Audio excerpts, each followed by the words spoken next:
Hello everyone, welcome to no year on YouTube. So इस channel का main motive ये है कि जो भी चीज़ यूट्यूब पे अभी तक अनएक्सप्लेन है, एक्सप्लेन नहीं हुआ है, उसका ट्यूटोरियल यहाँ पे बनाते हैं, उसका वीडियो बनाते हैं। तो अगर कोई चीज़ तुमको यूट्यूब पे ना मिले वो यहाँ पे मिल सकता है, ठीक है। तो आज का टॉपिक है N P M versus N P X. N P M versus N P X. So basically जो भी नोड जेस डेवलपर है वो एन पी एम यूज़ करते हैं फॉर पैकेज मैनेजर। बट क्या तुमको पता है कि भाई एनपीएम और एनपीएक्स में क्या अंतर है? तुम डे टू डे लाइफ में तुम भाई हमेशा यूज करते हो एनपीएम और एनपीएक्स अल्टरनेटिवली। बट क्या तुमको पता है कब तुमको एनपीएक्स यूज करना चाहिए, कब तुमको एनपीएम यूज करना चाहिए? सो ये वीडियो पूरा उसी चीज़ पे है। तो अगर तुमको ये सब चीज़ पता है तो कैसे पता चलेगा तुमको पता है क्या? तो तुमको क्या ये चीज़ पता है when to use NPM versus when to use NPX? तुमको कब एनपीएम यूज करना चाहिए और कब एनपीएक्स, दोनों में डिफरेंस क्या है, दोनों क्या काम करता है, ठीक है।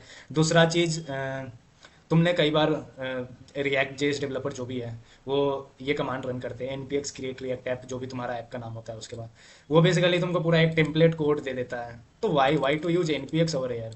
npm आई भी तो कर सकते थे, क्यों npx क्यों यूज करते हैं, ठीक है। और यहाँ पे क्रिएट रिएक्ट ऐप क्या है, ठीक है। तुमको ये सब चीज़ पता है तो तुमको ये वीडियो देखने का ज़रूरत नहीं है, तुम गुड टू गो, ठीक है। तो डिस्कस करते हैं npm क्या होता है। नोड पैकेज मैनेजर, ठीक है। नोड पैकेज मैनेजर, तो बेसिकली नोड पैकेज मैनेजर से क्या मतलब है तुम्हारा कि वो जो भी पैकेजेस हम किसी प्रोजेक्ट में यूज़ करते हैं उसको मैनेज करता है, उसको इंस्टॉल अनइंस्टॉल करता है, ठीक है। और भी सारे ऑप्शन है बट मेनली यही करता है, ठीक है। बट npx क्या है? तो नोड पैकेज एग्जीक्यूट। तो नाम से ही पता चलता है एग्जीक्यूट करता है। इसका मतलब क्या है कि जो तुम्हारा पैकेज है उसको रन करता है, एग्जीक्यूट करता है, ठीक है। स्टिल तुमको समझ में नहीं आया, कोई दिक्कत नहीं है, आगे हम तुमको एग्जांपल देंगे जिससे समझ में आएगा। तो तुमको मोस्टली एनपीएम पता है, तो ये वाला जो सेक्शन है वो मोस्टली वही है कि भाई एनपीएम क्या है। तो NPM basically node package manager है जो तुमको हेल्प करता है पैकेज इंस्टॉल करने में, ठीक है। Just that. एनपीएक्स क्या है? तो एनपीएक्स, हाँ, तो तुमने कभी एनपीएक्स इंस्टॉल नहीं करा हुआ है। बेसिकली एनपीएक्स एनपीएम के साथ ही आता है। तो एनपीएम के जो भी 5.2 के बाद का वर्जन है उसके साथ ही तुमको एनपीएक्स आ जाता है। तो तुमको अलग से कुछ इंस्टॉल नहीं करना होता है एनपीएक्स कमांड रन करने के लिए, ठीक है। So other than that, NPM क्या करता है, एनपीएक्स क्या करता है कि किसी भी पैकेज को एग्जीक्यूट करता है। तो कोई भी अगर पैकेज है उसमें एग्जीक्यूट करने के लिए कुछ है तो उसको एग्जीक्यूट करेगा, ठीक है। इसका एग्जांपल देखते हैं, जैसे ये npx क्रिएट रिएक्ट ऐप। तो बेसिकली क्रिएट रिएक्ट ऐप क्या है? तुम्हारा एक पैकेज है।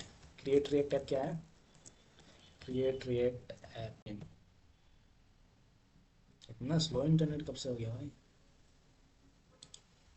ठीक है। क्रिएट रिएक्ट ऐप क्या है? तुम्हारा एक पैकेज है, ठीक है। और जैसे ही तुम रन करते हो npx क्रिएट रिएक्ट ऐप तो इसके अंदर कुछ है जो तुमको फटाफट से क्या करता है, तुम्हारा जो भी टेम्पलेट कोड है वो रन कर देता है। तो क्रिएट रिएक्ट ऐप है अंडर द हुड बेसिकली जो तुम्हारा माई ऐप नाम का एक पूरा फोल्डर बना करके और उसमें सारा बेसिक रिएक्ट के टेम्पलेट का कोड डाल देता है। तो ऐसे हम लोग यूज़ करते हैं npx का। इसलिए यहाँ पे npm आई यूज़ नहीं करते हैं क्योंकि npm आई से कोई पैकेज इंस्टॉल होता है, ठीक है। बट इससे इसके अंदर जो भी स्क्रिप्ट लिखा हुआ है वो स्क्रिप्ट रन होता है, ठीक है। जो भी कोड लिखा हुआ है, एग्जीक्यूटेबल कोड है, वो रन होता है, ठीक है। तो बेसिक डिफरेंस भी वही है। और एक और चीज़, तो तुमको किसी भी चीज़ को करना है तो तुम या तो दो चीज़ कर सकते हो। कोई भी पैकेज को रन करना है तो या तो तुम npm इंस्टॉल ग्लोबली कर लो उस पैकेज को डैश जी का यूज करके, ठीक है। या फिर दूसरा, तुम डायरेक्ट npx का यूज करो, जिससे npx क्या करेगा। Let me explain you in any code. So ये हम एक पैकेज बनाए हैं, cd वेलकम। इसका नीट नहीं है, नोट से। ये एक पैकेज है nowhere on YouTube slash welcome नाम का, ठीक है। इसमें कुछ नहीं है बेसिकली, एक कंसोल लॉग है welcome to nowhere on YouTube, ठीक है। ये मैंने पब्लिश करके रखा है एक पब्लिक, ठीक है। तो अभी तुमको क्या है कि भाई दो चीज़ है, या तो जैसे H T T P server करके एक पैकेज है, H T T P server, ठीक है। इसको एग्जीक्यूट करना है तुमको तो तुम्हारे पास भाई दो ऑप्शन है। या तो तुम इसको ग्लोबली या तो तुम इसको ग्लोबली इंस्टॉल करो, ठीक है, और इसको रन करो, ठीक है। तो ये बताता है कि भाई npm इंस्टॉल दिस करो या आओ, यहाँ पे आओ। यहाँ पे बोलता है रनिंग ऑन डिमांड, ठीक है। तो अगर तुमको एकदम से रन करना है तो डायरेक्ट तुम npx ये कर सकते हो। या फिर दूसरा तुम कर सकते हो कि भाई इसको ग्लोबली तुम इंस्टॉल करो और फिर तुम इसको रन करो, ठीक है। बट वेटर वे क्या है? डिपेंड करता है तुम्हारा सिचुएशन पे। क्या तुमको H T T P server globally तुमको चाहिए? नहीं चाहिए। तुमको सिर्फ अभी काम है किसी चीज़ के कारण, ठीक है, तो तुम directly N P X. But तुमको है कि नहीं ये ग्लोबली हमको चाहिए, कोई दिक्कत नहीं है, तो तुम ग्लोबली इंस्टॉल करके रन कर सकते हो, ठीक है। अदरवाइज तुम डायरेक्ट रन कर सकते हो N P X H T T P server. So तुमको एक रन करके भी दिखाते हैं कि भाई यहाँ पे N P X H T T P server करते हैं। तो ये बेसिकली क्या करेगा, H T T P server को इंस्टॉल तो करेगा, ठीक है, बट वो इंस्टॉल करेगा सिर्फ और सिर्फ टेम्पोरली, लाइक उसका काम हो गया उसको फिर अनइंस्टॉल कर देगा, ठीक है।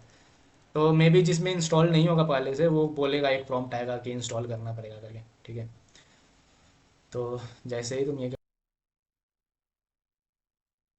ओके, तो जैसे ही तुम npx http सर्वर बोलोगे तो भाई ये बोलेगा कि तुम्हारा लोकल होस्ट 8080 पे ये चल रहा है, ठीक है, ये एक http सर्वर बन गया है। तो जैसे ही खोलोगे तो ये सब तुमको आ जाएगा लोकल होस्ट 8080 पे, ठीक है। अनदर वे इस चीज़ को करने का क्या है कि भाई तुम npm इंस्टॉल करो H T T P server को और फिर से करो, ठीक है। तो बेसिकली वही डिफरेंस है npm और npx में। npm तुम्हारा पैकेज मैनेज करता है इंस्टॉल और इंस्टॉल करने में, और npx पैकेज को एग्जीक्यूट करता है। तो एक लाइव एग्जांपल और हम लोग देख लेते हैं। तो ये हमने पैकेज बनाया है, ठीक है, novearnewto/welcome, जो कि npm पे पब्लिकली अवेलेबल है, ठीक है। तो जब तुम इसको करोगे npx, देखो इसमें कुछ भी नहीं है, इसमें बस क्या है, welcome to nowhere on YouTube. जब तुम इसको रन करेगो तो क्या आना चाहिए भाई, वही आना चाहिए, ठीक है। इसके लिए तुमको कुछ चीज़ें कॉन्फ़िगर करना पड़ता है कि भाई तुमको बताना पड़ता है कि क्या कमांड होगा, ठीक है। एग्जीक्यूटेबल कमांड के ऊपर तुमको ये लिखना पड़ता है कि कौन से इन्वायरमेंट में ये रन होना चाहिए, ठीक है। एक्स वाई जेड चीज़ें, बट एट द एंड ये पैकेज है, और इसको जब तुम एंटर करोगे, yes, welcome to nowhere on YouTube. तो बेसिकली यही है, जब भी तुमको किसी पैकेज को एग्जीक्यूट करना है तो यू यूज़ npx कमांड। और या फिर जब तुम्हें किसी पैकेज को ग्लोबली इंस्टॉल नहीं करना है, बस एट द मोमेंट के लिए इंस्टॉल करना है और रन करना है, तो you use npx, else you use npmi। So mostly यही था आज के वीडियो में। देख लेते हैं और कुछ बच तो नहीं है यूजिंग npx। हाँ, और दूसरा चीज़ ये भी होता है, जब तुम भाई बार बार किसी पैकेज को ग्लोबली इंस्टॉल करते जाते हो तो तुम्हारा npm का स्पेस जो भी होता है वो बढ़ जाता है। तुमको npm का कैसे क्लीन करना पड़ेगा एंड ऑल, ठीक है। इट्स बेटर कि भाई जब तुमको यूज़ ना हो तो अगर ग्लोबली इंस्टॉल करने का नीड ना हो तो इंस्टॉल मत करो। तो वही है, when to use npm versus, जब तुम डिपेंडेंसी मैनेज कर रहे हो तो npm यूज करो, ठीक है। दूसरा, किसी भी प्रोजेक्ट को या फिर किसी भी पैकेज को वन टाइम रन करना है तो ये करो, क्विकली किसी पैकेज को टेस्ट करना है तो ये करो, ठीक है। दैट्स ऑल, इतना ही है, थैंक यू। अगर तुमको ये वीडियो अच्छा लगा है तो तुम सब्सक्राइब कर सकते हो, लाइक कर सकते हो, कमेंट कर सकते हो, बता सकते हो कि भाई क्या चीज़ पे और वीडियो हम बनाएं, ठीक है। दैट्स ऑल, तुम्हारा फीडबैक हमेशा वेलकम है, थैंक यू।